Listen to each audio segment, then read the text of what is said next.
Good evening, St. Louis, and welcome into episode 2 of Boots on the Ground, your weekly city podcast here on STL Sports Central, part of our City Central coverage. I'm Matthew Rocchio. That's Will Bratton, and we're here to bring you another week of coverage on St. Louis City, as we were, of course, as the show says, boots on the ground this week on training. Got some great audio from David Critchley. We also spoke to Marcel Hartle, dove into some intricacies of St. Louis City that we're going to dive into today. And of course, on this show, we've got a lot of stuff to dive into. Will, I'm excited for this episode.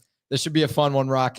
We've got all sorts of stuff coming, including the city circuit. So we'll have two plays to break down, and we got some Rock screenshots that he's pulled of ways that this attack has generated the highest XG that we've seen so far in 2025 away on the road in Portland. So should be a fun show here tonight. I have a comment on that XG number. We'll get into it a little bit later. If this is not the right time, or is it the right time? Because we're actually going to kick off the show just diving into what happened in Portland. Obviously, it was a 2-1 loss. City opens up with the opening goal, and then obviously they let up 2 goals in, obviously they let up 1 goal about 5 minutes after they opened the scoring. Things got tied, and then at the very end of the game, to that set piece that we will be breaking down, they give this one up and lose it. We talked about it in the post game. We've now had a time to reflect a little bit, look at some of the numbers. Anything in the last 48 hours that has kind of percolated in your brain over the Portland game that you weren't thinking or we didn't talk about in the post game on Sunday?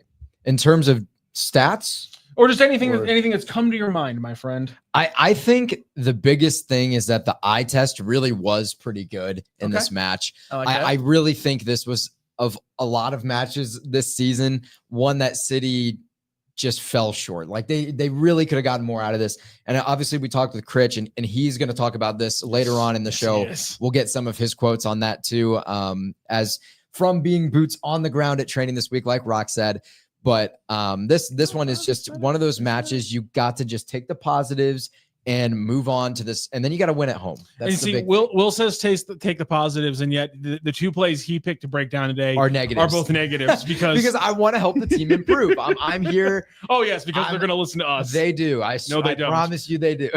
We're here to make sure it's a little bit easier for us and you guys to understand what's going on when City gets all complicated and things get a little hectic, and that's why we're going to break down these plays today, and that's what we're going to do. If you want to jump into the chat, we recorded our first episode, but we decided, you know what, we do all the post games live. Yeah. Why not do the podcast live? That way, if people have questions that are coming to them from City through the week, maybe they don't want to always get on X and hit us on there. They don't want to hit us on Instagram or something like that. And so this is your time. If you have any City questions that you're just kind of popping up in your brain, even if they're away from the show, throw them into the YouTube chat, get involved, and we'll dive into some of your City questions. And if you have questions of the things as we go through the breakdown, some of your thoughts, some disagreements, please, we love that debate, that kind of talk, and that's going to be fantastic. We're also going to be diving into some of the more pertinent topics that we don't get to dive into either on STL Sports Central during the week on the other shows or in the post game. One of those being the, in my opinion, weird overreaction to what Lutz decides to do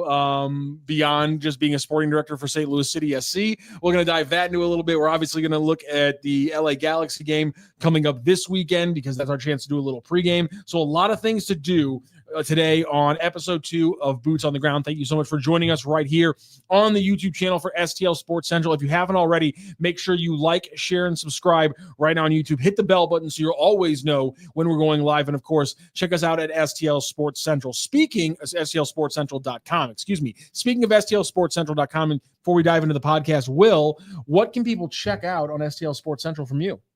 On STL Sports Central, I actually just recently put out an article on Roman Bürki. And so this is a touchy subject with fans. This whole deal with Roman Bürki of he doesn't have a contract option, or the club doesn't have a club option, in 2026. His contract expires December 31st of this year. So what happens with Roman Bürki, the captain, the Swiss 34-year-old netminder? He would be 35 in 2026 should City reach an agreement with him. So this article is breaking down what's going to happen with that. What are the options? Is he going to go to Chicago? Is he going to go back to the Swiss league? Where's he going to go? What's he going to do? And we've kind of looked at all of these things, and I've formulated my opinion and exactly what I would do if I was Lutz in this situation, what I would offer Roman Bürki, because of course there is the opportunity to give him another designated player contract. And so that is what this article is going to be looking at. And in the end, I think fans will be happy to hear what's at the end of that article. So you'll have to check it out if you want to get all the inside scoop for yourself. Okay, there we go. And actually, we're gonna give people a little bit of a look, a peek, a look-see into what everyone can check out. Because that's the fun thing about STL Sports Central, STLSportsCentral.com. We're not just doing these podcasts and things like that. We're jumping all over. We're doing all kinds of stuff. We're putting out videos. We're doing weekly podcasts. We're doing post games. I mean, look at the breakdown here. Let's read the full article from Will Bratton here. Oh, first of all, look at the photo. Fantastic, gorgeous photo. And then, I mean, okay, I see what we're doing here. Oh, this is what I love what you get to do about STL Sports Central. So STLSportsCentral.com. Check out Will's article right there, just like that. I wanted to give you some shine because you did great work on that article. It's fantastic to read. And we're going to be doing a lot of looking at the shopping cart for St. Louis City. Yes. In fact, I'm working on an article because Lutz over the weekend, we're going to talk about this a little bit more, talked about one of the useful things that his other gig can get him. So I'm putting together a target list of players that City should look at that are playing in the Club World Cup. If you went through the tabs on this computer, Rock, you would see there's a sheet in this Google Chrome. We don't need to pull this up, but you can look at it if you want for yourself here. Come on. I've gone through like 28 prospective players. It's this one right here. I have all these tabs on the bottom, and I've been going crazy with this. So are any of them playing in the Club World Cup? I don't think that's so. what you gotta find. You gotta find the player who's playing in the Club World Cup. That's the one.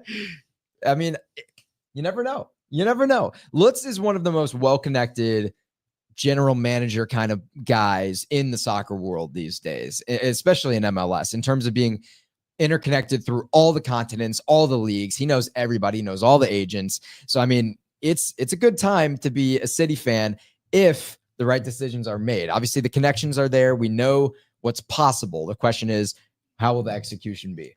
We have a plan emoji jumping into the podcast live. Will Lutz even be making that decision? Yes. I assume that's on Berkey. Lutz will be making, I think, not only the Berkey decision, he'll be making the shopping cart decisions for this summer as well. Right. I don't think we really have to put much question into that one. Right. Yeah. No, it does fall up to him at the end of the day. Obviously, there's some conversation with Diego Gigliani. There's the president of football operations, I believe is his formal title, as well as the ownership group, of course.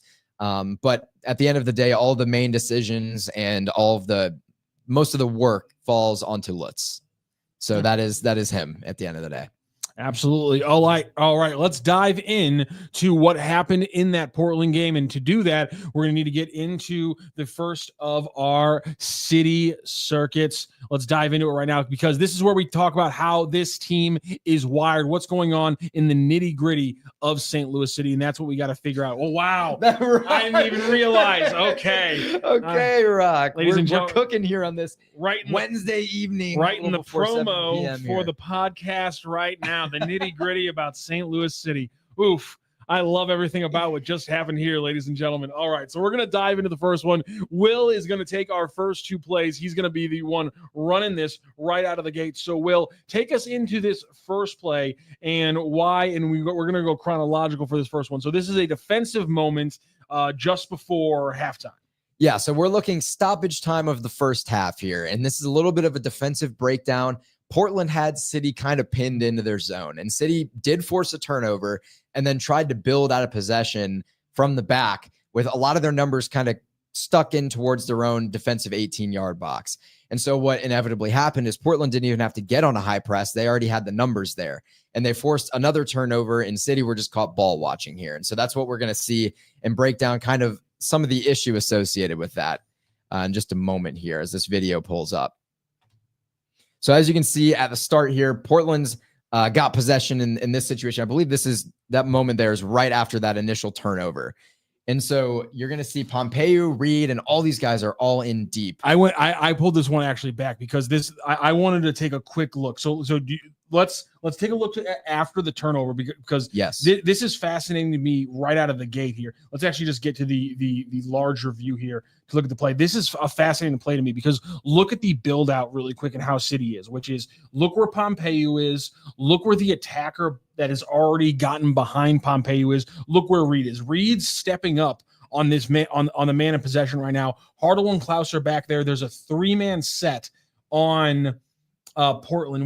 You can kind of see it because it's hard to capture it all on the screen in one. So this is how the look is before this turnover, because I think this actual breakdown right here gets into your illustration of what you're talking about with these center middies. That's going to be the main point of what we're getting into here. And so I think the original play is really important to break down here, because look at the shape of St. Louis City. I don't think you would expect this here. And just look, you have an attacker who's already slid behind the line, and who's going to be the person who covers that? It's not going to be Jay Reed. He's covering the ball. He's stepping up on the ball here. Right. And so you actually get Pompeu covering against the ball. And this is some really good ball movement. Yes. And this was great defense from Celio Pompeu. This forces that like turnover. Okay. So you went far back. I went far back on this one. Yes. So this is going to force that turnover I was mentioning.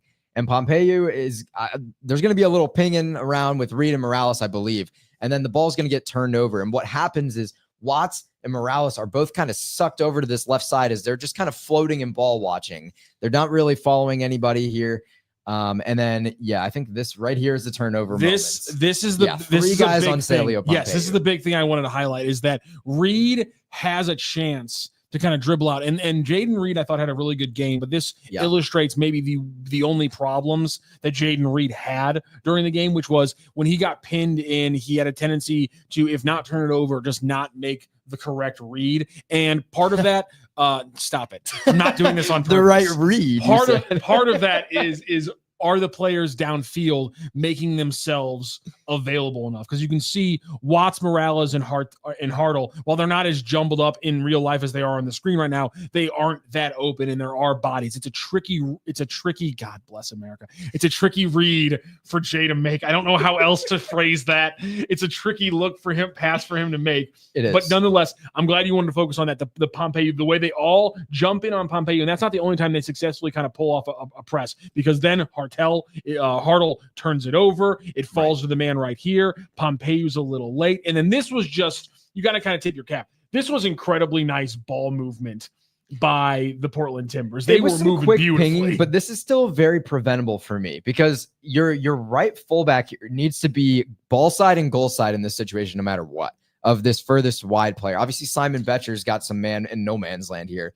And Watts and Morales, Hartle and Pompeu, that is 4 of your 5 like midfielders per se. I'm not counting Betcher. And they're all sucked all the way over on this, I guess, defensive left side of the pitch. Does it bother you the way that Totland lets the man inside right here, or is Kessler just ceding all that space the issue? Because Totland's not going to do anything defensively on that side of the player. Yeah, because see, Totland and him are right here, and then you see because we're focusing here ball side, watch weak side, because that's one key if you want to watch these plays. You got to watch weak side more often than not, because that's where the action's actually happening. So right here, you can see weak side. He kind of just slips into Totland, and that creates the pressure down the middle. And again, Morales is severely out of position at this point too, by the way, and that's sort of his fault, because he's old and not quick enough to make this quick sprint to get back. And that's fine. I mean, that's not necessarily due to his old age. It's mostly that he's slow. I'm just kind of making a joke there. He's a serviceable player, but in this moment where you need him to open his hips and make a quick sprint to get back into position after an unexpected turnover, then he's screwed, right? And that's exactly what happens, is this man on the top of the box is eventually going to get a free, clean shot.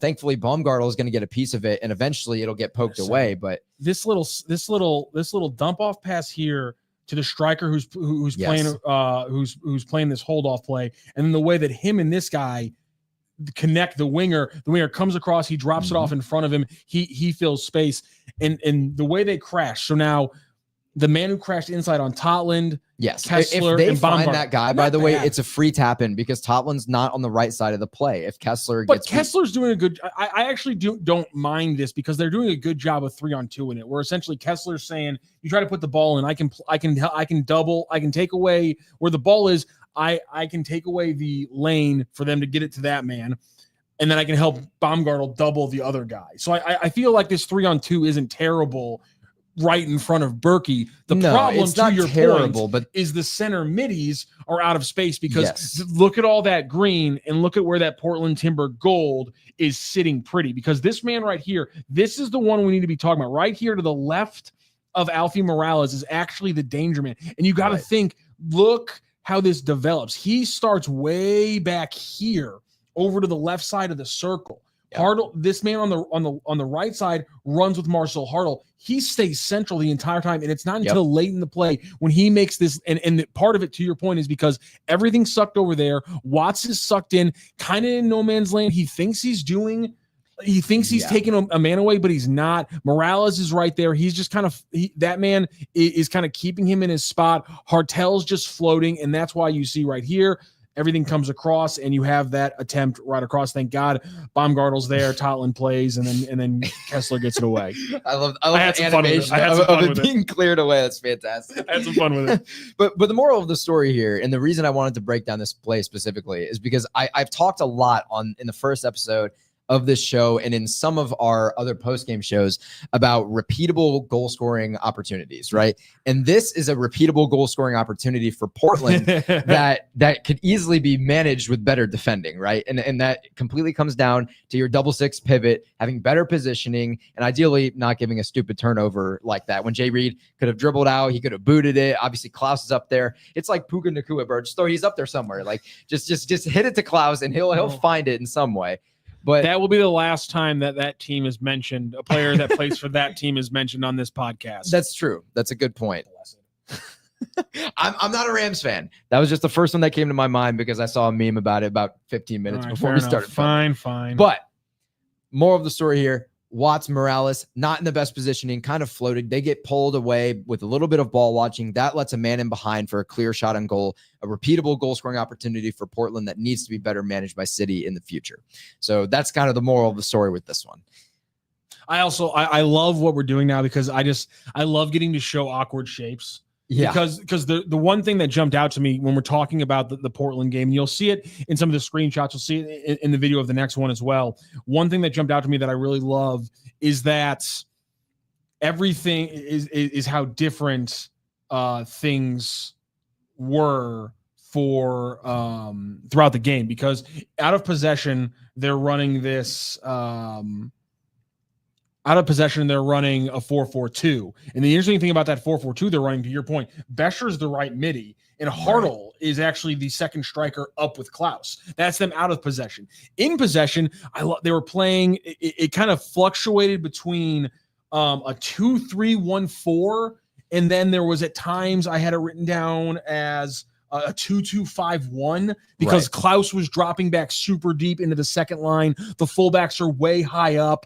They were also playing this very interesting way of on the left side because of the freedom that Totland has now, which is changing the way this team can play. I'm sure we'll get into that plenty of times in the future if we can get more out of it. But most of the game, Reed's actually pinched inside and Pompeyu's hugging the touchline. Or on the other side, because of the natural way that Bescher's going to play, Bescher's pinching inside as a striker at times, and Totland's taking the entire right flank to himself. Right. So the inverted non-symmetry of City's lineups and City's build right now is really fascinating to me going forward. And I think this was a great way to show it. It's also something we've been talking about.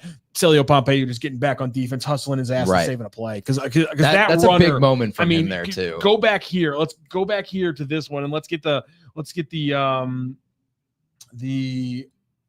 big picture here. You can see again, ball's right there. Reed steps up on this play. Right. Pompeu is the only reason things do not get completely cooked from the get-go. Yeah. And then also, and you can also see, look, just talking about that 4-4-2. You can see the 4-4-2 also right here. Look, you can this is them out of possession. Klaus and Hartle up, Bescher, Watts, Morales, Pompeu, and then the back four. It's very easy to see kind of how they're a 4-4-2 out of possession because, and I point that out because you'll read a lot about how they're playing the 4-2-3-1 that Critchley loves, that City always plays. Again, this is why it's different. This is why the intricacies kind of matter. You want to get into play number 2? Yeah, let's do City Circuit number 2. Let's dive into some more defensive mishaps. Yes, this one's going to be that stoppage time go-ahead goal for Portland that's going to inevitably win them the game. And the reason I wanted to break this one down, and now this one's kind of a simple breakdown. What we're looking at here is set piece defending 101 is what we're looking at here. So there's 2 ways that you can defend a set piece, and that is zonal or man marking. Obviously, there's combinations, but there's 2 types of defending for each individual player that's on the pitch. You might have Henry Kessler, who might be playing a zone, top of the 6, And then you might have JGR who's tracking a man or something like that. That's kind of what happened in this situation, actually, which is why I'm using those two as the example. But what happens is you're going to see this setup here. And we've got Reed kind of on this backdoor bomber. Watts is on a man. JGR, I think he was playing zone, and then he decided to pick up a man because Jande Silva was getting double teamed. And Jande Silva had a man. I'm not sure which of those was his responsibility, but Jande Silva didn't really do much defensively on this play. He kind of just stood there.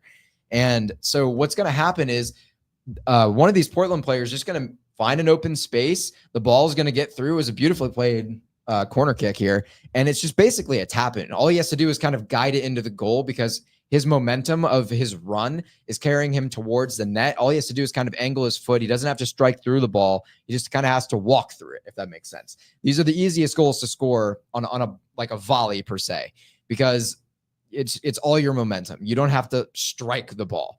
And it's also easy to defend, sort of, if you can just stay in front of that player or cut this pass off before it gets there. And you can see right here, that's the frame, is when he's on that ball, when the ball gets to that Portland player's foot right there. That's the point where Jande Silva is in absolute no man's land. Tomas Ustrak is kind of guarding the top of the box, which is fine. I have no problem with that. Yeah, there's nothing wrong with him. And then Timo Baumgartel and Henry Kessler, I think both of them were playing zone, but they're flat. You don't want to be flat ever in a defensive situation. And when you have both of them standing on the top of the sixth, that's a problem. One of them needs to be a little higher and one of them needs to be a little lower. And JGR should be tracking one of these guys on the top of the box. So you can see the kind of setup here on this early frame. And then if you go just a little more forward, you'll see Jande Silva just kind of doesn't want to play defense here, and he's just going to kind of fade off.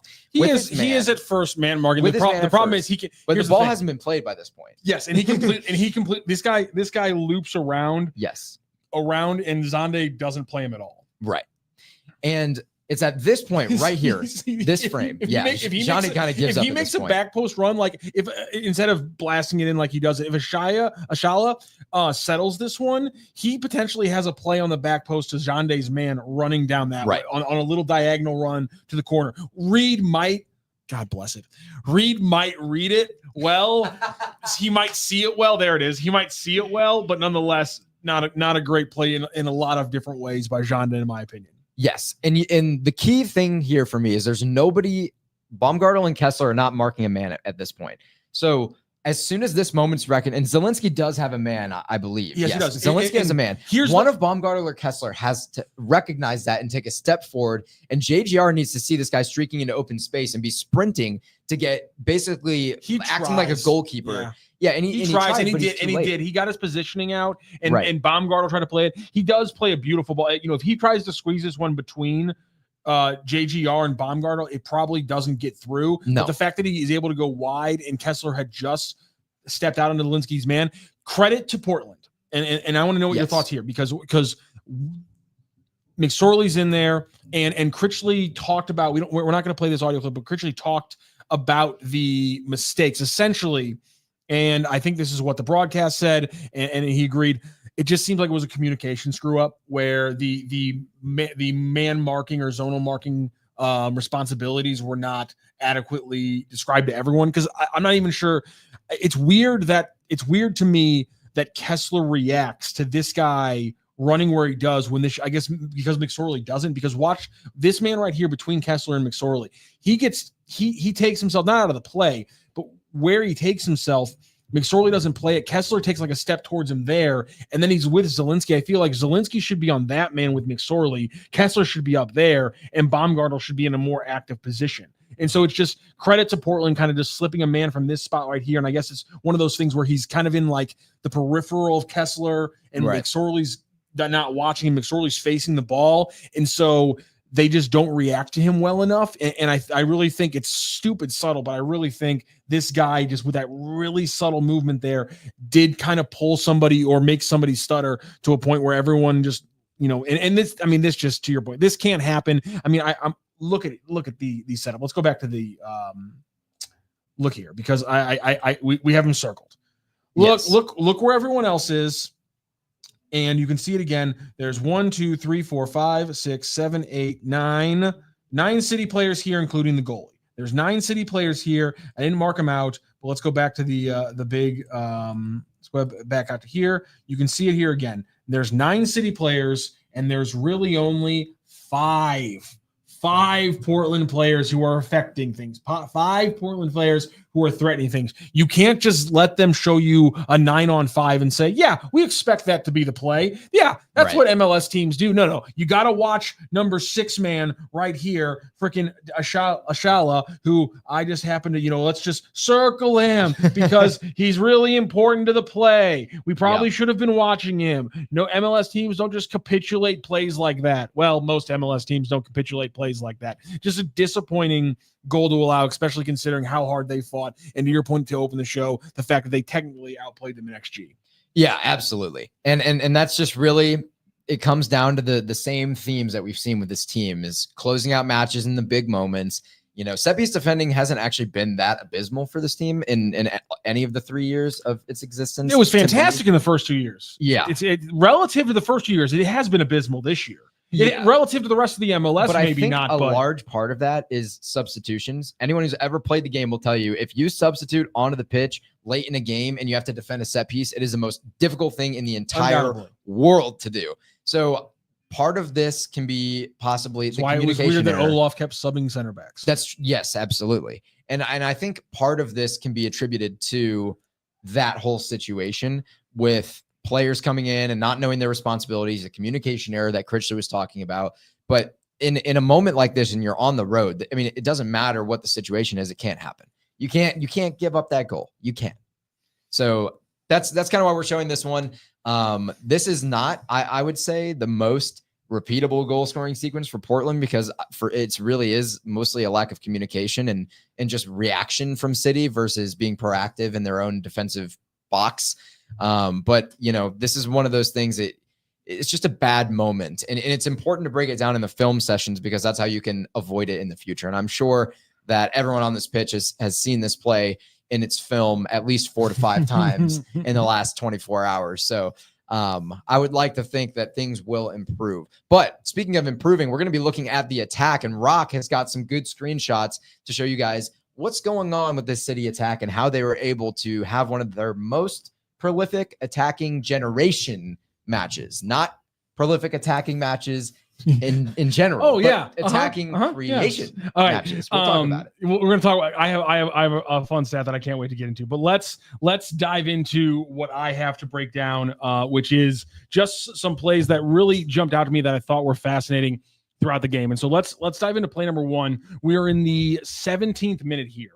And again, these are just really quick screenshots. And the reason I have the numbers up is quickly. The red, blue, and white numbers are City players, and the white, forest green, and whatever the hell their gold is are the Timbers players. And so and I just want to show you guys the big thing here was, as I say here in the title, David Critchley and the long ball is what the City offense is all about, especially against Portland. It might not be every game. We know things can change, but the way they've been playing the last 2 games, this team is going to thrive with the long ball. And that's what we're going to be looking at with these screenshots here, because right out of the gate here in the 16th minute, they play one up in transition, and right out of the ball is coming off of Hartle, who's your 7th attacker right here, with the 7 number right there. Ball's coming off from Hartle to Jaden Reed. And right there, freeze frame, stop, boom.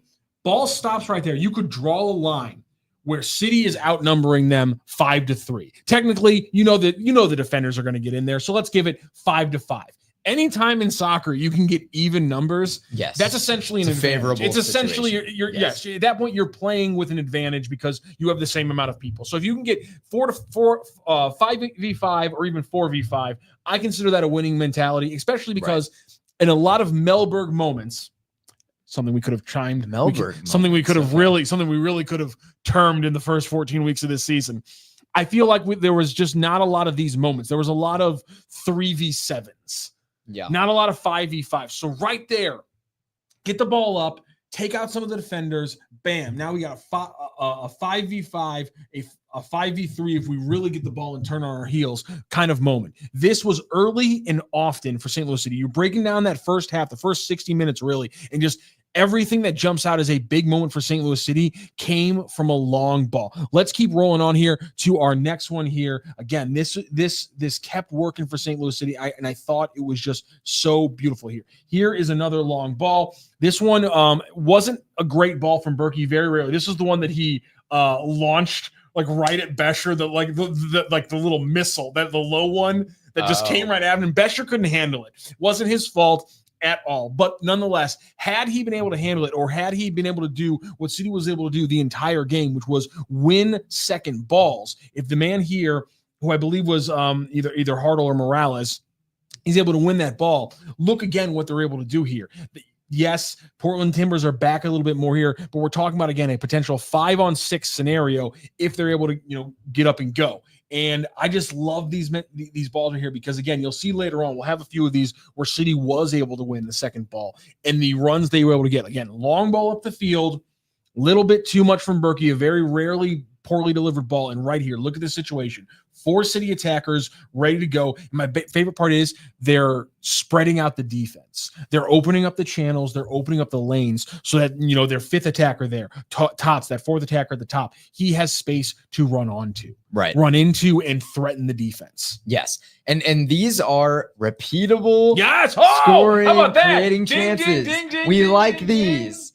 This is why we're such big fans of these. And honestly, I got like 7 of them. I would love to see in this moment Betcher just put any kind of his body part except his hand on this ball and just flick it to one of the wings. You can't blame him on this one. It was, you can't. Dude, it was a ridiculously in a bad normal ball. In a normal situation. I love Berkey, but bad ball. I would love to see Simon Betcher just throw any body part at this ball and get it wide.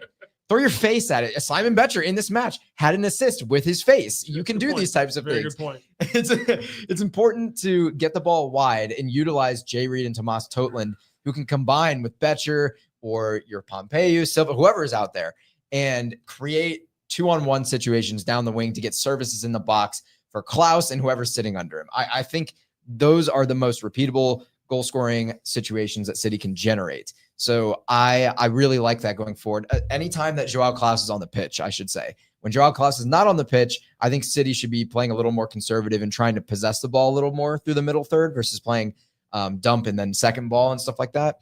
But when Joao Klaus is on the pitch, this chaos ball is where you made your money in 2023, and it's where you can continue to make your money with better quality players in 2025 if healthy. But that's a conversation for a different. I also want to use this screenshot as another way to point out formations and how they shift throughout the game. Because again, Simon Bescher out of possession was the right mid. Yeah. In a 4-4-2. In possession, he was the right 10 in a 4-2-3-1. Look at how this is set right now. He was kind of everywhere. They're getting up they're getting up in transition right now, by the way, as what I was talking about earlier, which is it's looks right now like a 3-1-1-4 essentially, because Jay Reed is back with the center backs. Your 6th attacker there and your 7th attacker are Alfie and Watts, your center backs.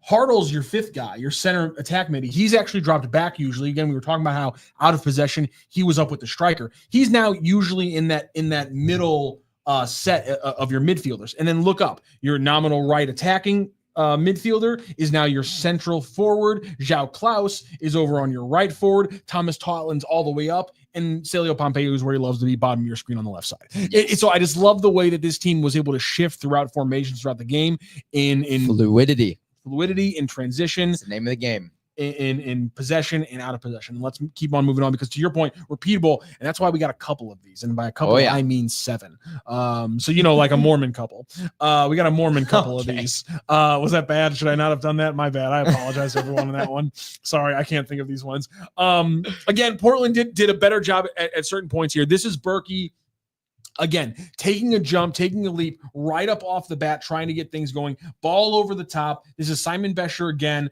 And again, I think it's fascinating the way that these things are broken down. I think Pompeyu's down in the middle. Jay Reed's up here. Totland's going here. Klaus is all the way back here. So you got your fullbacks up higher than your forwards. And here's your – sorry, this is Hartle, I'm pretty sure. And then here's Bescher. So you got Klaus is deeper than Hartle. Bescher's all the way up here. And your fullbacks are Pompeyu's up here. And your other fullback, Totland, is up here kicking ass. And again, get the ball forward. And here's the thing. These guys are chasing. Klaus is filling. This is a winning part of the game right here. This is a winning position for St. Louis City.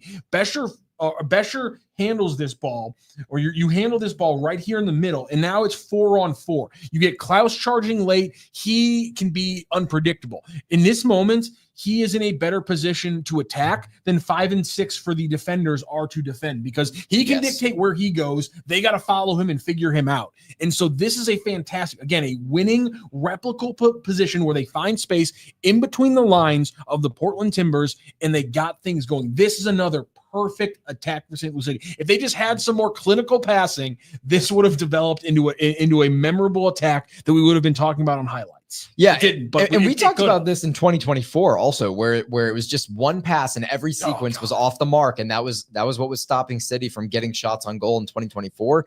When the new boys came in and after the summer window, we saw that improve a little bit, and that's why City started scoring goals and nearly made the playoffs. So in 2025, obviously there's a lot more time left in this season. Can they find that attacking form? That's going to be the task for David Critchley as caretaker manager going forward, to ideally get themselves within, at least a wild card spot before the summer transfer window rolls around. And all that has to start with this weekend with the Galaxy. Do you really think give me a percentage right now? Right now, I need a number percentage of them making the playoffs as the wild card, which is the only way it's going to happen. I would give it 40%. Whoa! Okay, then. I think it's less than half for sure. Listen, we've been working on this podcast a lot today. You need some sleep. You need some food. Are you okay? You a little lightheaded? 40%. You're insane. I think they have a relatively favorable schedule. We talk a lot about hopium on the morning show, and I think you're a little... Oh, okay, Will. Calm down maybe there, champ. So. Maybe I'm huffing the hopium, but... I love it. Huffing the opium. He jumped right in on the name. God, I love when people play ball. Nicely done there. Thank you so much for jumping in on the hopium like that. The hopium. I appreciate that. Let's move on to our next one here. It's another great attack here for St. Louis City. This was another long ball from Berkey. Shocker, because this is what he's able to do, both the short area passer and the buildup. So Berkey starts this long ball to Klaus. And then you see it right here. City's got the ball, 4 players going up against 4 to 5 attackers. They also have... I like this screenshot a lot. They also have runners coming. They have people filling late. You got Alfie and you got Morales, your 5th and 6th attacker. Tots, this is actually a rare time where Tots is way back there. Tots is all the way back here, but you got your other attackers all up here. Klaus is up here in front. Hartle's got the ball. He's got Celio coming down here. He's got Bescher coming right here. I mean, and again, Portland's back a little bit more. They're not getting completely caught on your heels. You're not the team that's going to catch people with a lot of 2-on-1s, but nonetheless, you got the ball going forward. Everyone's turned that way. And if you play this right, it's a 4-on-5, potentially a 5-on-5 or a 5-on-6. This should be an attack that you can score on repeatedly. Yes, and I want to highlight, there's only one thing I want to add to this screenshot, and that is what you're witnessing here is the tail end of a line-breaking pass that has just eliminated 3 Portland Timbers players from the play unless they are to make a recovery sprint and get behind the ball, goal side of the ball. And so these are the types of passes that can break the line, and Marcel Hartle, as we're going to hear later, loves to get in these half spaces and get on these turns that allow him to receive these passes that break the lines. And that is going to be a major key for the St. Louis City team going forward. So I really like that screenshot specifically. Now we're going down the other side of the field in the second half, I guess this would have been in. And this is Jay Reed getting a long ball up to João Klaus. This one is a little bit different because a lot of the ones we've been showing have been long balls from either the back end or from Berkey. This is one that got up more in the open play. And you can see this one again. In the screenshot right now, you see it. City's got 6 attackers. We only see 6 Portland defenders. I'm not leaving a Portland defender off the screen. They are extremely heavy right now. This is where their right. This is where their left back is. This happens all the time. City, in the first 20 minutes of the second half, did an incredible job, like 2023 level of playing up and down the left side of the pitch, using their left back, their left central midfielder, their left winger, and then other players overloading the space. They dominated that left side of the pitch for like 20 minutes. One of the clips I didn't get to play, I'm actually going to put it up on Twitter because it was fascinating, is just one of the most 2023 plays I think we've ever seen from 2025 City. It was unbelievable. But this was kind of the start. This is in the 49th minute. This is kind of the start of them dominating that left side for a little bit. Didn't really come to much. Although it did too when we look at the passing network a little bit later. It did lead to the Akil goal. This played on the left side that I'm going to put on Twitter later. But important play here. You can just see it here. Klaus is one-on-one with a man. If he wins this ball, he wins the ball, but actually these 2 and 3 defenders from Portland do an incredible job of busting ass back. My point is, though, this is a different play. In open play, you're not going to get as many of the line splitting passes that we were talking about in the first 4 or 5 examples. This is just more open example. Klaus wins the ball. He almost gets it to Hartle. They almost have a 2-on-3. And even if they don't get a 2-on-3, you have Tots breaking up over here on the bottom of your screen. You have Jay Reed and multiple center midfielders also crashing from the left side as well. So again, more times getting numbers in this time in the open play, which I thought was an important thing to show compared to some of the other plays we've seen. Yeah, I completely agree. Plus Jay Reed, beautiful ball. And this is the type of thing that you need from Joao Klaus. You need him getting in these situations over and over and over again, because this is going to be a good way to generate attack for the St. Louis City SC team, especially when you have a guy like Cedric Teuscher back in the mix from injury, because these are the situations where he thrives, is when Klaus is able to get those balls in deep, and he's able to be there on the cutback pass because he's a clinical finisher. He hasn't been in 2025, but we know that he is in general. So those are the types of situations you need to see Klaus continuing to get in if you want long-term success with this team. And here's another one for St. Louis City. I think we're going back towards me and Will on this one again. And you can see here, Celio Pompeu down at the bottom of your screen. You have attackers here. And look at this set again. It's St. Louis City. If they win the ball here, and this is another one where they actually play a long ball. They don't actually win the header, but they win the second ball. They win the second ball. And then the man here I have marked as the 5th attacker for St. Louis City, he plays it up to Hartle, who is the man I have with the ball and the second attacker. So they don't win the header, but the long ball from Berkey, they win the second ball like we've been talking about. And look now what they had. If they're able to settle this, bam, again, another situation where it's 4-on-4. You have 5 and 6 are trailing. Tots is still back here, so he's going to get up.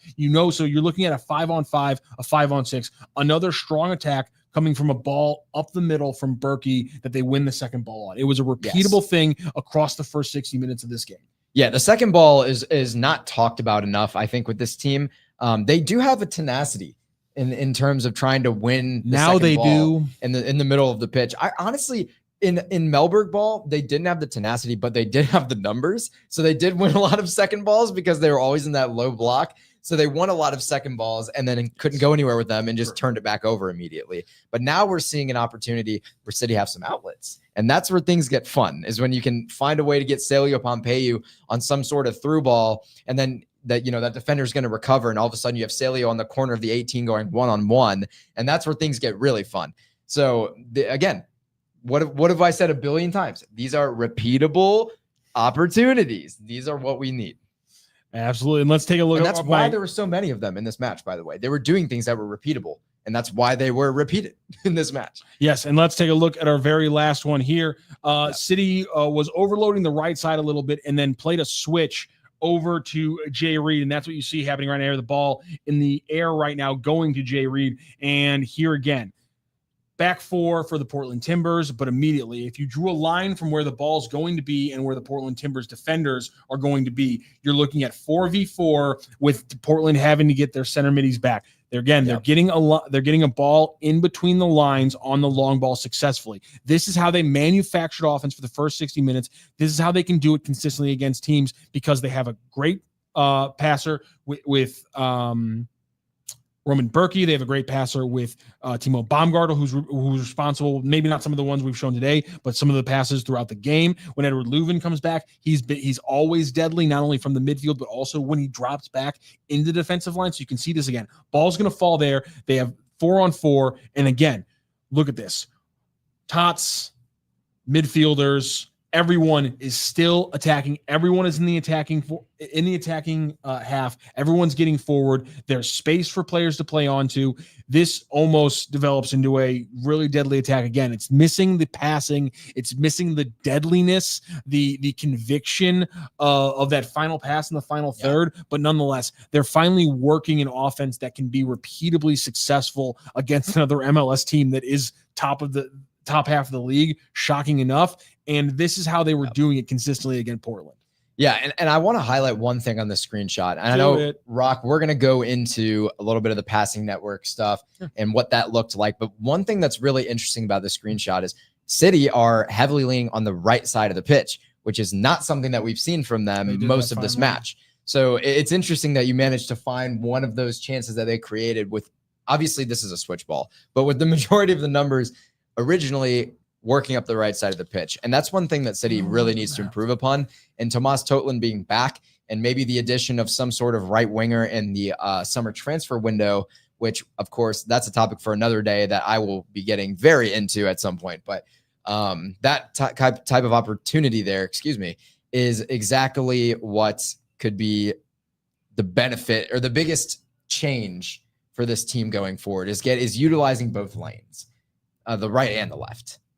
So there it is. That's a bunch of plays, both good and bad, offense and defense from St. Louis City SC as they fall to the Portland Timbers 2-1. We probably just could have done that segment as a podcast because that was 33 fantastic minutes. I enjoyed it. I hope you guys did as well. We're going to keep rolling on talking St. Louis City here on Boots on the Ground on STL Sports Central. And we got to move away from between the lines and talk about some X's and O's stuff, some stuff I usually hate talking about. And I hate talking about this one too because I think this topic is extremely stupid, but we have to talk about it anyway because everyone this week has been talking about it. Thank you, MLS 360.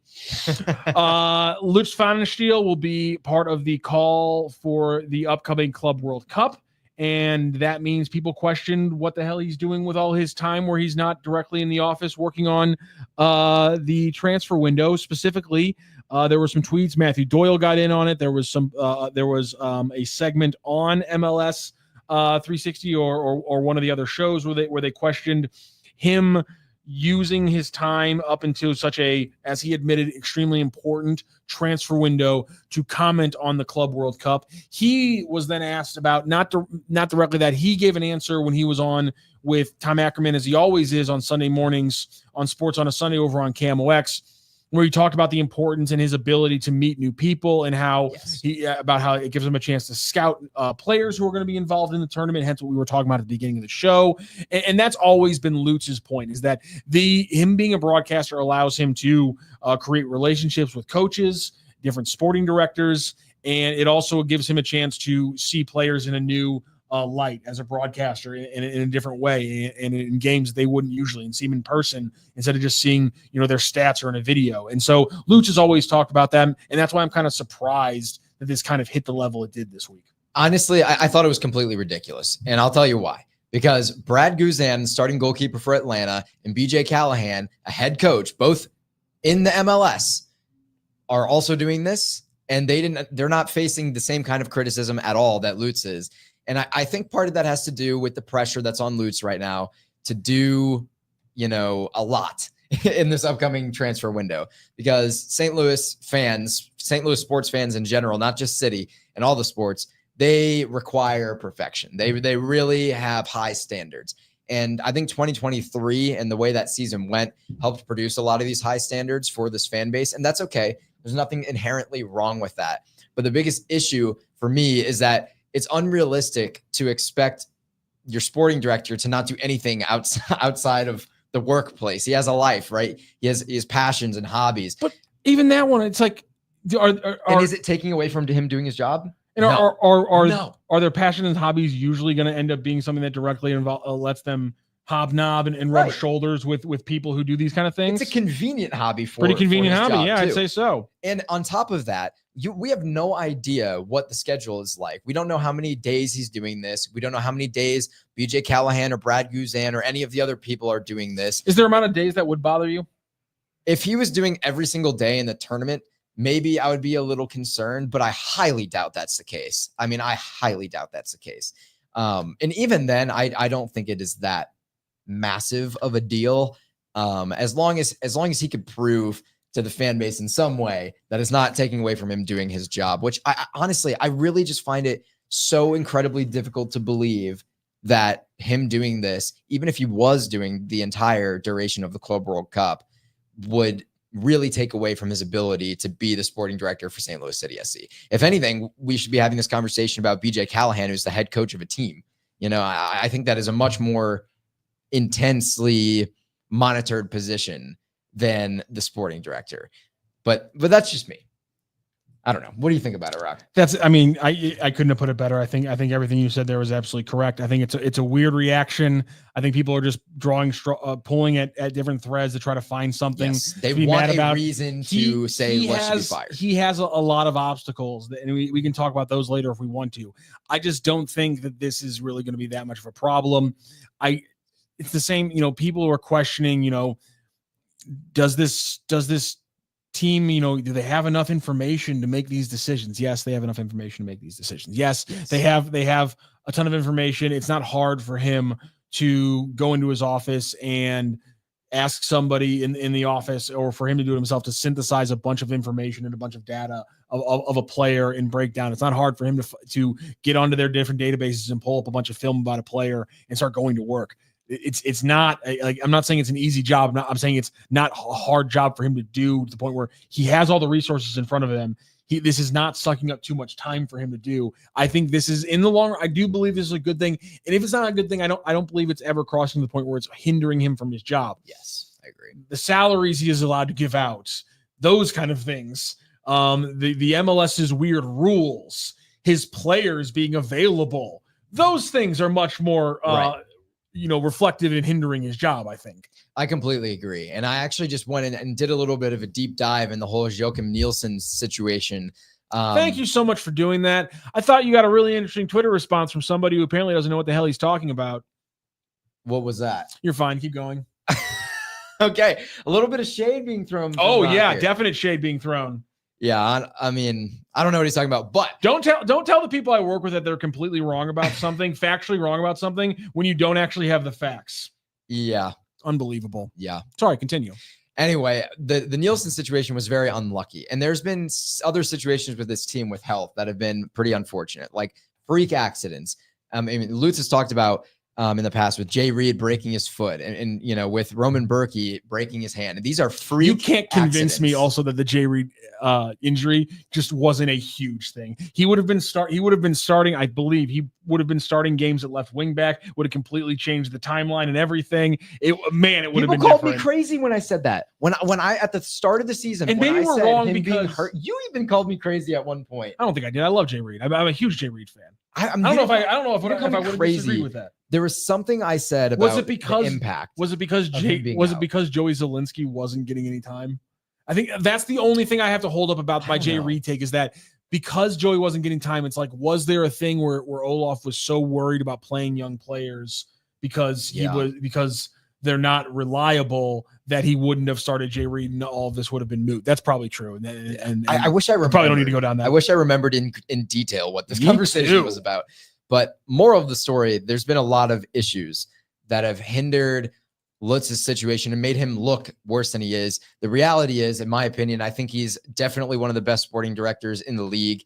And I think we're lucky to have him. I think this whole Lutz out mentality is very, I would honestly just say uneducated, because I just don't think a lot of the people saying that really understand the ins and outs of this business and what's gone into it. And they just are looking for some sort of scapegoat where if we say, oh, we fire Lutz and then we bring in some other guy, then all of a sudden things are going to get dramatically better for St. Louis City. Just like the people who wanted to fire Olaf Melberg when they did, especially the ones who wanted him fired much sooner in the season. It's the same situation. You fire him and maybe you get a new manager bounce. But at the end of the day, you fire the coach. It's not just going to immediately drastically change things for this team. It's still the same guys on the pitch. You still have the same injuries. You have all sorts of situations going on. So For me, I'm kind of on the I'm backing Lutz in this situation, and in pretty much every situation. There are some decisions that I think haven't been great, but overall, I would say he's absolutely top tier sporting director in the league.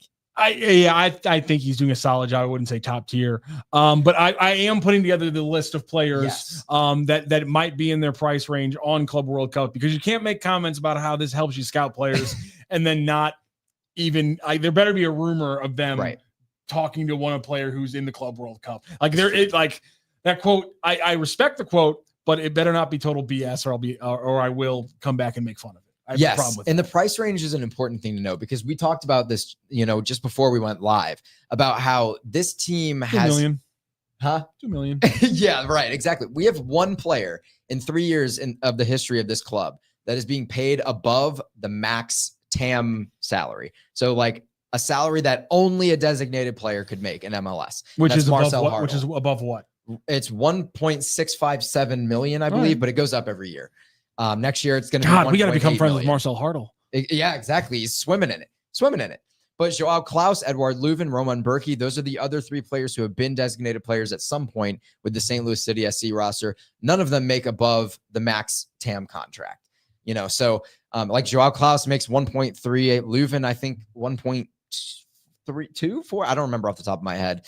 But that's similar ballpark to players like Henry Kessler, who makes over $1 million, and Joachim Nielsen makes over $1 million, but they're not designated players. And the reason I'm pointing this out is because this is the type of thing that leads the fan base to say ownership is cheap and Lutz is on a leash and he can't spend money. And I'm not sure that that's exactly true. I think the ownership, it's not about that they are unwilling to spend. It's that they weren't willing to spend yet. Because this team, you got a lot of juice out of 2023. There were some big time signings. And you think about Joachim Nielsen too, a high caliber player that just hasn't been able to play with injuries that he never had before coming to this team. So you've had bad luck, and you kind of have to wait and pick your battle if you're the ownership group of when are we willing to invest that money that we're actually going to recoup and we're going to actually win something, right? Because if you just threw all your money into the situation in 2024 with so much uncertainty, with Leuven's personal life and everything going on, the depth on the roster was much worse in 2024 as well. You didn't have Hartl and Toyshirt and Bescher yet. So are you willing to throw your money in that situation on a season that's kind of been ruined already by injuries? The answer should be no. And so what did they do? They reinforced the roster so that now in a situation like this year, they could have bought in big. Unfortunately, what they didn't account for was Olaf Melberg kind of ruining the plans with a very bad start to the season. Also, everyone forgetting how to finish. Yes, and that. Because they are the worst finishing team in the league. Right. And so that's why I really am kind of a strong defender. Worst. Sorry. Yeah, Austin exists. Barely. My bad. This is why I'm very much on the defense train for Lutz, and I'm not really. I mean, there's no part of me that wants him to get fired at this point, but that could change. as of now, there's no part of me that wants him to get fired. In the summer, but I don't expect inaction. We'll see if the actions are good enough for people's takes. Let's move on into our next segment, one of our final segments of the show. We got to keep on rolling. We're getting into our training takeaways, boots on the ground. We were on the ground at training this past week. By the way, you're listening here on STL Sports Central. Make sure you like, subscribe, share, and make sure you hit the bell button so that way you know when we're going live, which is after every St. Louis event. Cardinals games, Blues games when they're in season, obviously. Battlehawks games, long live. They're coming back. Don't worry. St. Louis City games. They are. We talked to the UFL CEO today on the morning show. They're coming back. After every game, we're going live, and also we're doing things like this, which is Boots on the Ground, our now midweek podcast for St. Louis City, breaking things down, and we're going to continue breaking things down from what we heard this week at training. So before we dive into, actually, let's dive right into some of the thoughts from David Critchley. Before we do, though, you brought up that I was looking at passing networks. Yes. So let's dive into some nerdy stuff. I mean, that's what this show is for. Definitionally nerdy stuff. So this was the passing network. Yes. For St. Louis City against Portland Timbers. Right. This is what it was in the second half. Oh. This is the full game. Nice little, you can kind of see the 4-2-3-1 because it morphed again more into a 4-1, and then it kind of changed out from there because Morales and Watts were playing in very different spots. They were kind of switching things around. Bescher, Hartle, everyone was shifting around. And then you see it here in the second half, little bit different. Maybe not in a bad way. Yeah. By the way, though, watching Passing Network just makes me wish, can we have Hack back? Yeah, right. This is the final game of John Hackworth against Minnesota United. Look how perfect that shape is. Yeah. Oh God, I want it back. Well, I want John it back Hackworth so badly. Is still very involved with his I club, know. so I wonder where he's sprinkling his hack magic around. I want it back. That's all I'm saying is I want Hack back. That stuff was fantastic. But yes, honestly, I'm very happy with the head coach City's rolling with now, David Critchley. We talked with David Critchley on Tuesday, and let's actually dive into some of the sounds from David Critchley right off the bat. This is Critch talking about some of the data from the Portland Timbers game and how things are getting better from a numbers way for St. Louis City SC. Performance standpoint, I was still very happy. I just told the guys this morning, the data showed it, the performance showed from the eye test that I think it was a solid performance. We go away to Portland in tough conditions and we beat them in many categories. So I was very happy with the performance. Obviously, the result is something that hurt because I felt like we deserved so much more from the game. But we've analysed it. We've definitely said, here's the improvements that we need for this week. And now it's another game on Saturday. So that's our mindset right now, is all focus shifts to Saturday. He's right. A lot of the numbers were a lot better. I will say, and I will get a little bit critical here, because one of the things he talked about that we're going to listen to in a minute is field tilt in some of the numbers. Yes. And before we get into field tilt, I just want to throw up really quickly the numbers. You feeling okay? I'm feeling good. I'm feeling the numbers from that first half against Portland. Passes were the exact same somehow, but look at the difference here in own half and opposition half passing. Yeah. Obviously, Portland playing a lot more in City's half, City playing almost entirely in their own half. Somehow, though, more touches in the opposition box, 15-13. Again, why is that, Will? It's because of all that long passing we talked about earlier in the show. And yes, here was the second half. It did not get much better for St. Louis City SC because they outtouched in the opposition box 27-12. Yeah. And again, 111 passes in the opposition's half versus 47 in the opposition half. I'd be willing for to St. bet Louis City so SC. Much of that was after the 60th minute. Yeah, you're right about that. But still, I mean, it's not like the first half numbers were that much better. So right. I don't completely disagree with what Critch is saying, but why? How do you square with what Critch is saying with looking at these numbers?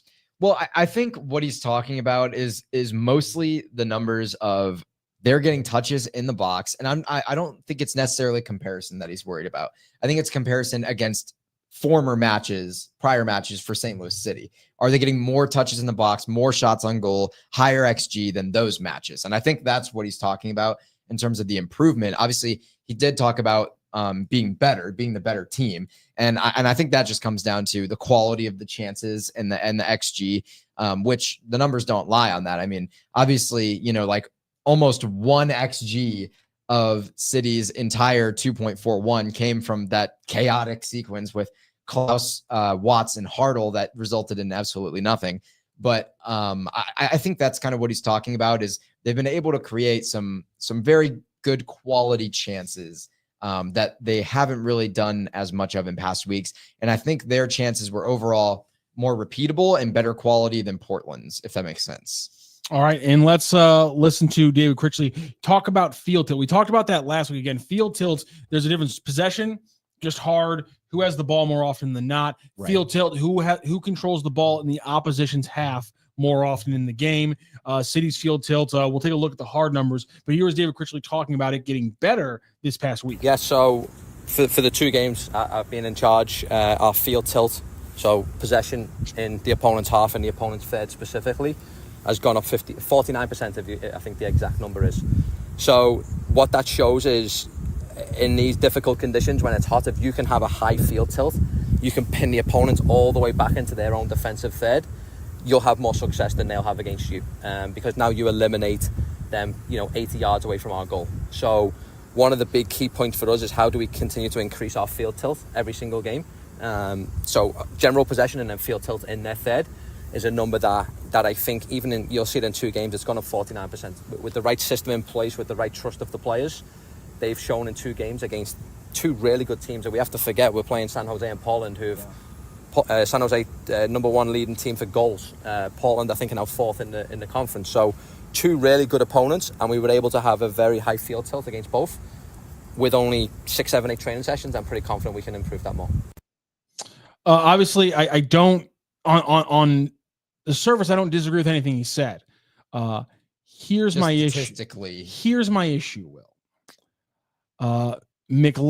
McLackBot is a fantastic resource for the passing networks I showed you earlier. We also MLS Stat on Blue Sky is also a fantastic resource. And I just want to point out really quick, this is the San Jose game.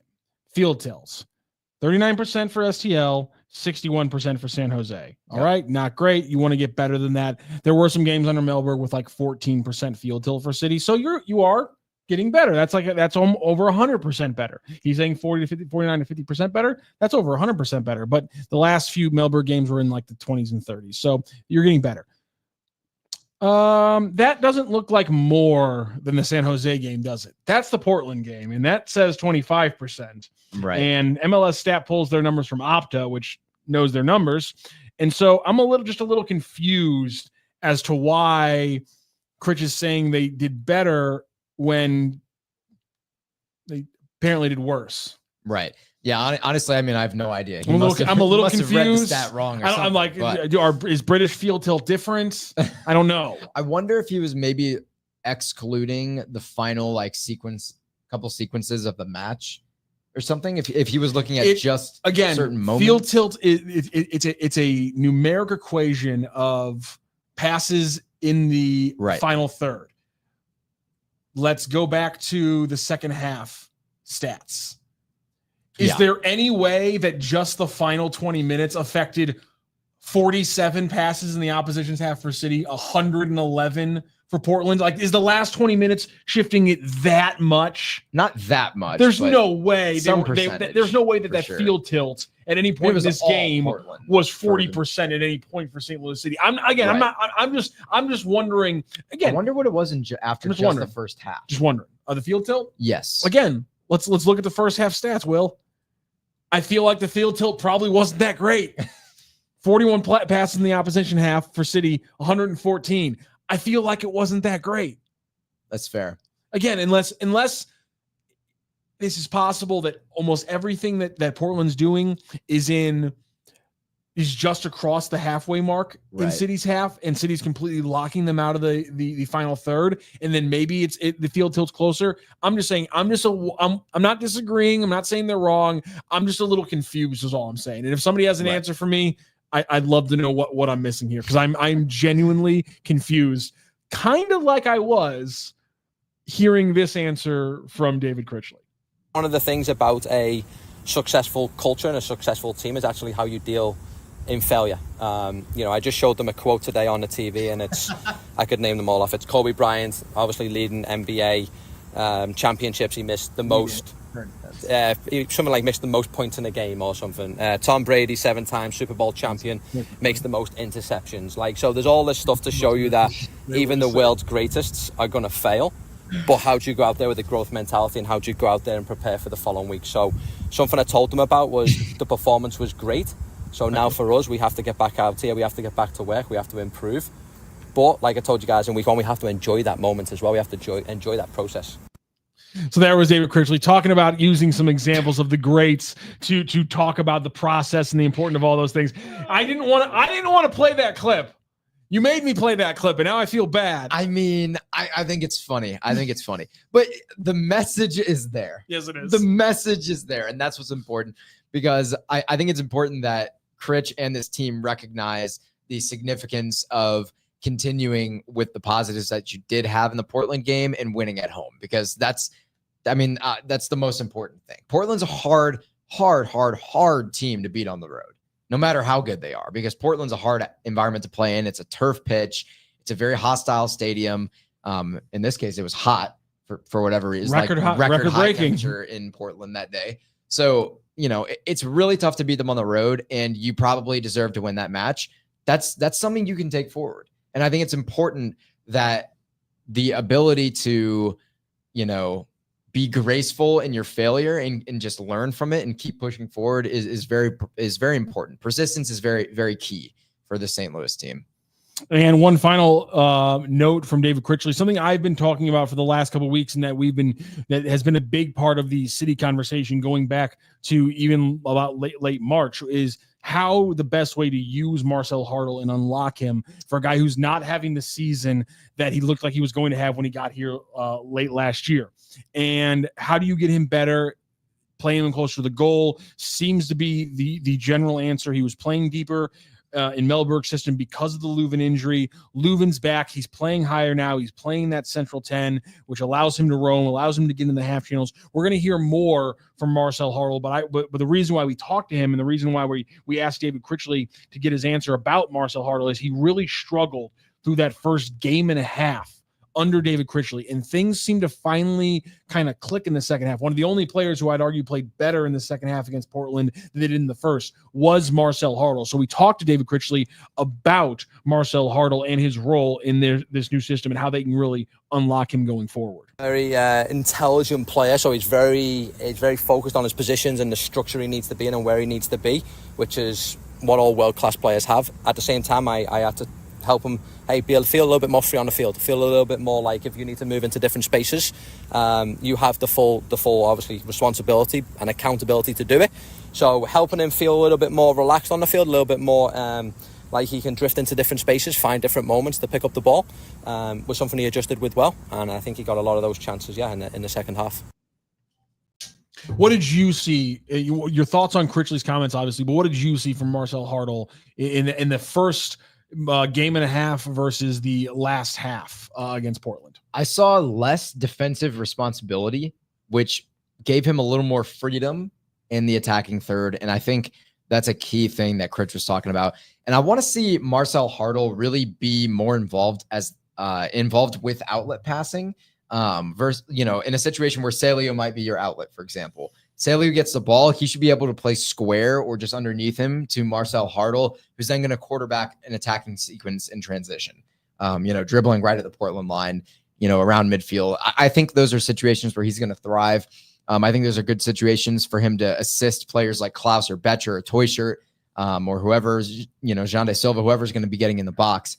And so those half spaces, by the way, and that's what Hartl's going to talk about this in a little bit, but these half spaces I think are really important for him. And I think it's really important for Critch to get him comfortable and confident in those half spaces like we've seen him in the past, because I think the Mellberg ball really has tainted his mentality of what he is allowed to do and not allowed to do, and what he can get away with, not necessarily in terms of the coaching, but what he can get away with in terms of success on the pitch and what will be punished on the pitch. So I want to see him get back towards that confident playmaking in the midfield. So I think it's just an important quote from Critch, not necessarily for the press. It doesn't really do anything for us, but it's important insight when you're looking at the way Marcel Hartl's playing in this match, because it's your highest paid player.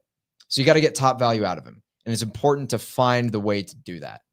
And this is a guy who had 10 progressive passes in the last game under Mellberg. Then he had 2 and then 3 in the first 2 games under Critch. And all 3 of those progressive passes that happened in the attacking half happened in the second half for Marcel Hartl, happened later in the second half for Marcel Hartl. And speaking of Marcel, we were able to catch up to him at training on Tuesday and talk to him about how things have changed and how it has been acclimating to another role change in another new system. Half spaces, I like to get the ball in the half spaces to have a first open touch to one on the last line, but I think if you see like how we try to play out from the back now and how we create our chances, and it looks much better. We try to find especially these half spaces, we try to fight immediately our striker, and our 10s have to come underneath to be a bounce option. And the last 2 games was looking very, very good, especially for me. Portland was even better than San Jose, to be honest, but we lost there 2-1.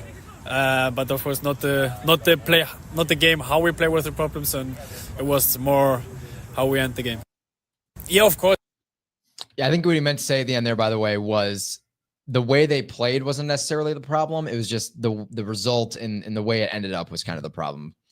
But and that he's right. You know, it was a match that, besides for, you know, a portion of the second half, St. Louis were very dominant at the start of both halves, and really the vast majority of the first half, I would say, outside of some preventable defensive breakdowns that we've already talked about and harped on enough.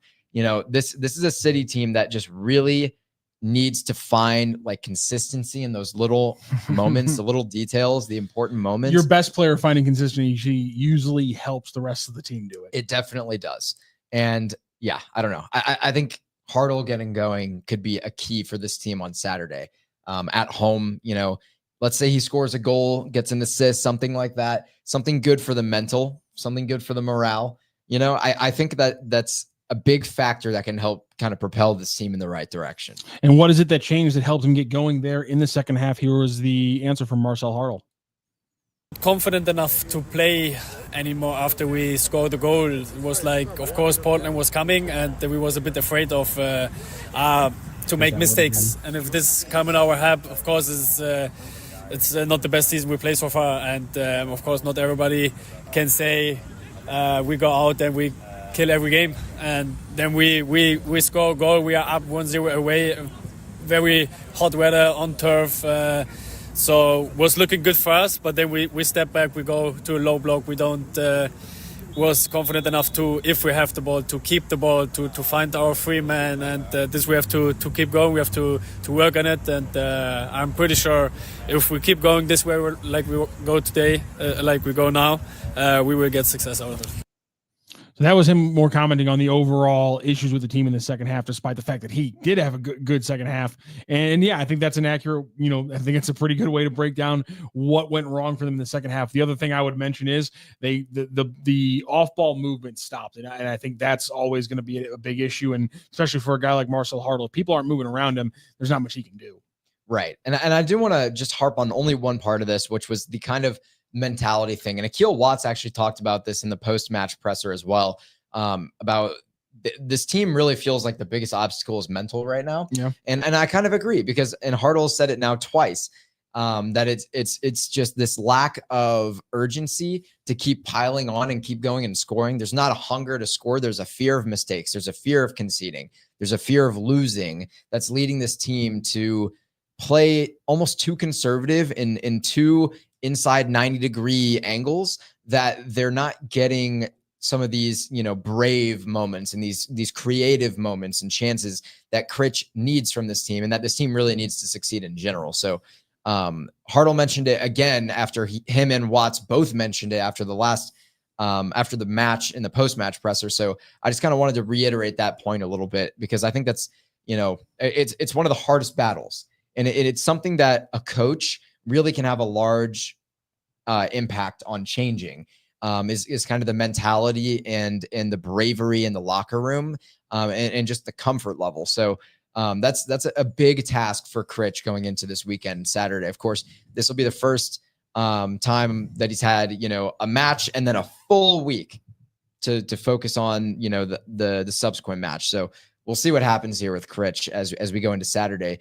Another afternoon game, and City are pretty good in afternoon games historically, especially against the LA Galaxy. Last year, dismantled them at home in a 2-0 victory that would, you know, of course, just a few months before LA Galaxy would win MLS Cup. So a favorable matchup against the team.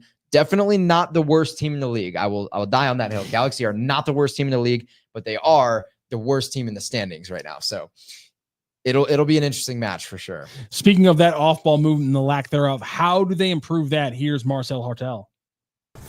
We have two good principles, actually, the coach giving us. It's like, if we play slow, we play slow.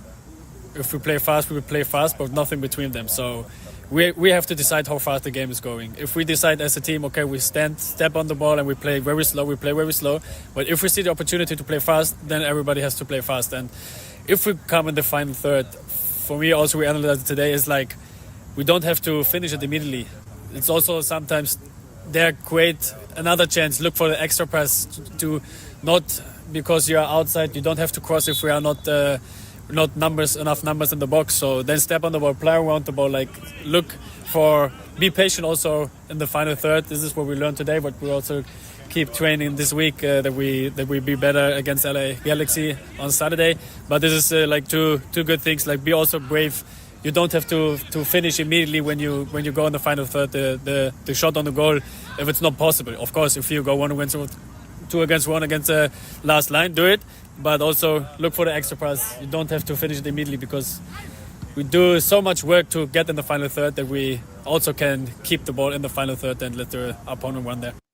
We have like direct shot there at Jandé Silva, who had a wide open Brendan McSorley. I think I'm glad you brought that up because I think it's good that he brought that up because I know people are going to focus on the Jandé Silva mistake. But my thing is that this team is the worst team in the league at that pass. And it's not just Jandé Silva. No one makes that pass. Let's zoom in. I don't have the screenshot right now, but the second Klaus whiff, the one that he put over the middle or put over the top. Why doesn't he settle that one? And there's a man off to his right that is on sides by a step, not even close. Like he is clearly on sides. And if Klaus just shuttles it over to him, he can just rifle that. He can roof it past the keeper. The keeper's not getting to that ball, but right. Klaus rushes that one and doesn't do it. This team, I don't know if there's a single goal they've scored this year on an extra pass. I don't think there's a single one. No, they're terrible at the extra pass. There's not many goals to pick from. They're not, and it's not just the extra pass. They don't hit through balls. So I know because the Jandé Silva moment would have been a through ball. They don't hit through balls. And again, is it bravery? Is it a lack of skill? The runs are there. And players like Hartel and Leuven usually have the vision to make that pass. But the fact of the matter is 2025 City, and not just Jandé Silva, no one makes that pass. Yeah. No one with the ball in Jandé Silva's situation. I don't believe anybody on this team, save Edward Leuven in that situation, actually successfully makes that pass to Brendan McSorley. Full stop. Because I haven't seen anyone do it this year. Yeah, I can't disagree.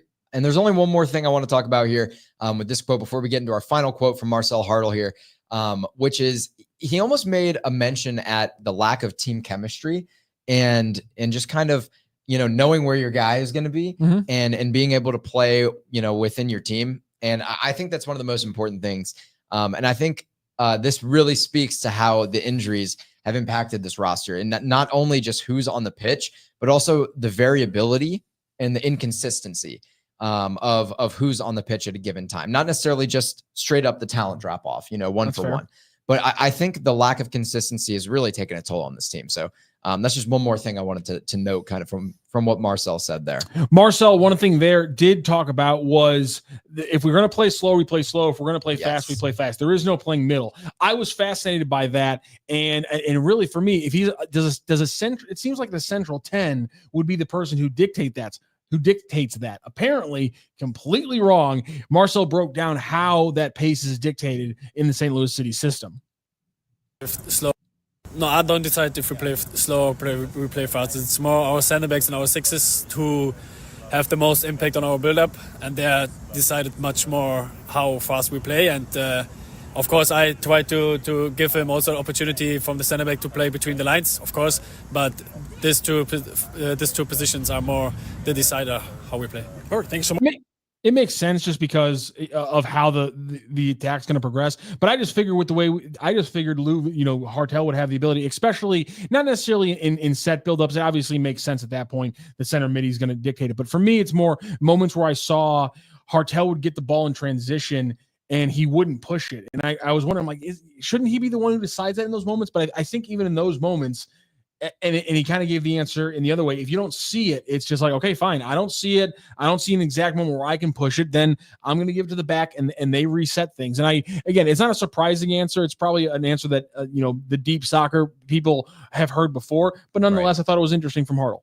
Yeah, it's definitely interesting because it just shows what values are being instilled in this team. They have a lot of trust in their center backs and their six, and specifically their Edouard Leuven. That's absent, unfortunately, but that's kind of who they want to be quarterbacking their play and dictating what channel are we going to attack and how quickly are we going to attack it, which is something that you and I have talked a little bit about in post-game shows a couple weeks back. And so it's definitely really cool to get some inside the lines insight on that from Marcel Hartl.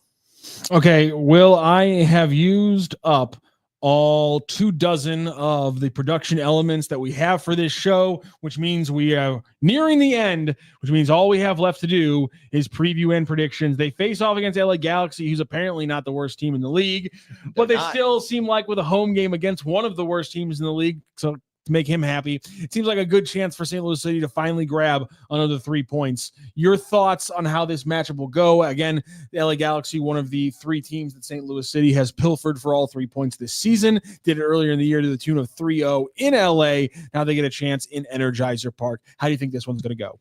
Yeah, I think we're going to see, ironically, something similar to the first matchup between these two teams. I think City are going to be very desperate to score, and I think they're going to keep numbers high. I think they'll get some goals as a result, and I think they're going to be very vulnerable in transition as a result to players like Joseph Paintsil and Gabriel Peck. And you know, those are 2 very lethal players. And of course, when you got Marco Royce thrown into the mix, distributing to them, you know, there's a lot of opportunity for goal scoring there for the Galaxy. So I think we're going to see a fun one at Energizer Park in the middle of the day. And I think it's going to be decently high scoring. Honestly, I don't even know if I would bet on City to win the match on a money line, but I would bet on whatever the over is most likely, unless it's some ridiculously high number, because I think we're going to see a high score for sure at Energizer Park. So whether City get the win or not, you'll probably get your money's worth, barring, you know, something pretty foreseen. I would expect them to put Paintsil on Jay Reed's side and really test him. Totland's had good games against him in the past. Yeah. And usually what it ends up happening is they just switch Paintsil to the side that Totland hasn't been on, because the left side has been very vulnerable in the past for City. We've talked about that before, so I expect that to be the case. Looking into some potential injury factors from training that we learned about, Conrad Volum's returning. Obviously, he was just suspended. But Edward Leuven's going to be out. Obviously, the MRI didn't go very well, so he's going to be out for a few games. And we're recording this on Wednesday night. We'll find out tomorrow at training whether or not they were able to successfully add Kessler or Durkin back into training. Let's play a worst case scenario. We know there's no Leuven. Let's say no Durkin and no Kessler. So you have to fill a midfield spot because you get Volum back, but you still don't have your pivot back with Chris Durkin and Leuven. So you're going to start Volum in the midfield, I assume. Who's your other midfield starter? You get Setter Teuscher potentially back from injury. Do you go with Simon Bescher again at that spot? And then what do you do at the center back spot that is opened up by Kessler? So center back for me is easy. You just plug Hebert, because Hebert's fine at center back. He's not good. The Canuck truck, yes. He's not good on the wing backs. I don't like him there. He can do it, but he's not very good there. He's fine at center back. I definitely don't want him as a fullback against this roster. Right, exactly. But I have no problem with him being a center back here. So I think Baumgartel Hebert is going to be your tier. But I think there's something you're forgetting, which is Jonas Horn could potentially be available this weekend. And what would probably be the last time he features for St. Louis City SC before he leaves. I actually think Jay Reed, this is the one time where I'm going to say go with the youth because the speed factor. Yeah, it's definitely possible that we see that. But that's definitely something to think about. But yeah, you're right. Your double pivot 6, I think you're looking at a situation where you're definitely going to have Volum in there. Alfie and Watts both had great games. Obviously, Watts with his first goal of his MLS career. Are you starting one? I think you're starting one of those two. I think there's a possibility where Volum plays the right wing in a 4-4-2, and your midfield pairing is just Volum and Hartl. And so you have Pompeo on the left, you have Volum on the right, and then up top you just have Simon and Klaus to do their thing. And I think that's kind of the best case scenario. I would rather do that situation with Teuscher over Betcher, to be honest with you, but I'm not opposed to it. And the only thing you have to be wary about is your defensive responsibility with your 6s. Hartle's going to have more defensive responsibility than normal. I think we're going to see Hebert, to your point, correct. Yeah. I think, Volum, they played him as more of the 6 with Leuven. But him out wide with Totland, I just don't think it's going to happen. And Pompeo with Reed, but like those are two very fun flanks. But you don't need to play Volum up there to do that. Literally, that's what Watts was doing throughout the entire game against Portland. Watts, they didn't attack the right lane. Oh yeah, that's how they got the moment we were talking earlier in the podcast. The few times they actually successfully attacked the right, it's because Watts, ironically enough, who's been terrible when he's been playing on the right flank, Watts was able to get involved with Tots and Bescher, and at points Klaus was going back there as well. So I really that they were able to attack the right side because Watts was in the game, and I think Vollum from that spot would be able to do the exact same stuff. So I expect Vollum in the midfield, and my thing is that if you look at Wallum's defensive maps, he covers just a ton of ground, but he is a talented offensive player. So I don't want to stick him as the more defensive minded of the sixes. And so I feel like I'm going to go with Alfredo Morales. Yeah, he is more to start, more stay at home. I really want Tomas Ostrak, but that's a lot of ball. That's a lot of on the ball control from your center midfielders. So I'm going to go with Alfie and Vollum in the middle. And man, I really liked what Bescher did in that right wing, right attack midi, striker, I did not expect hybrid. him to do well there at all. And what it allows to do, it allows Pompey to come inside and attack sometimes. It allows Hardhell clearly was comfortable in Portland playing as the striker in a 4-4-2 out of possession and then moving in different ways, whether it was a deep playmaker, left-sided attacker, central attacker, in possession and in transition. I think we'll see a similar formation, hence why I think we'll see Bescher again and why I'm trying to match like for like to figure out which of the backups starts at the center midi spot. You really think Vollum's going to start at the right midi spot over Bescher? Not necessarily. I just think it's a possibility. We haven't seen Bescher play. We haven't seen Wallum. I think it'd be very fun. Haven't seen Wallum play offense, like an offensive position, except for that one game. But the big thing again is Wallum does not feel comfortable playing fullback in a back four. Right. That's something that we talked about last week, and I think needs to be reiterated as again we go up against somebody like Paintsill in the matchup this weekend. Yes. Yeah, and that's the name of the game is can you manage those players and still find a way to get numbers up the pitch without sitting in a low block all match. One quick thing that I wanted to bring up from the game, because we talked about how in this past game against Portland, St. Louis City SC had their highest ever, or had their highest of the season XG. Okay, but he's pulling out the notepad for this one, folks. Where the hell did I put it? But I don't have it right here in front of me anymore. But I have it somewhere. The double save by the Portland Timbers. You know what I'm talking about, right? The moment that everyone that made about really mad. One of the XG. Yes, thank you. Okay, you know exactly where I'm going. It yes. made up like 0.5. It made up 1 point. I think it was 1 point. I think it's 1.3 and 0.26. It made up Klaus. 1.3. Yeah. So if you take out that's an insane number for it to represent. And it's like that should have been one chance that should have been finished, by the way. It just maybe a max 2. I love that you knew where I was going with it. Yes. But yeah, I just had to point out, it's like that was an insane amount to all happen there, and it happened off a stupid turnover. So it's almost like non-penalty XG, where I think you should throw out that 1.3 and we should talk about a 1.6 XG game, which isn't bad, but it is a little bit more what we've seen even in the Melbourne area. So it's not something to completely write home about. Yeah. Because again, that's fair point. I'm not saying it did. Listen, it happened, but that was an XG that they built up and created. They created it from a bad turnover. You can argue that the press won it, but it wasn't even that impressive of a press or that hard of a press. It was a flat out just mistake by the Timbers that represents over 30% of the XG from the game, and I think that should be taken into consideration when we talk about it being the highest XG of the season. Yeah, no, it's a fair point without a doubt. With that being said, my prediction for this game. 3-1 STL City. Okay. We're going scores. I'm going 3-2. I think it's going to be pretty wide open. I said 3-2 last week, and I was wrong on both the number and the direction. You called 2-2 tie, I believe. I did. I was kind of close. You were close. It really could have been that. Yeah. So 3-1 for me in St. Louis City's favor. You're going to go with 3-2. Either way, we both expect St. Louis City to pick up a much-needed 3 points against a very winnable game at home at Energizer Park against the LA Galaxy. Well, this has been an incredible second episode of Boots on the Ground live right here on STL Sports Central. Thank you so much to everyone for tuning in. As soon as we end the stream, you'll be able to watch this entire episode live. You can go back. Let us know what you thought about it. Hit us up on our Twitter account. You can see them right there at the top, at ROCCSTL for me and at Will Bratton STL. That's 2 T's and I guess 2 L's and the W's. Sometimes people are weird like that. Will Bratton, STL. Let us know what you think. We will also be putting out a podcast version wherever you get your podcast, and you can listen to an audio version that does not have the City Circuit podcast. Every other piece of this but the City Circuits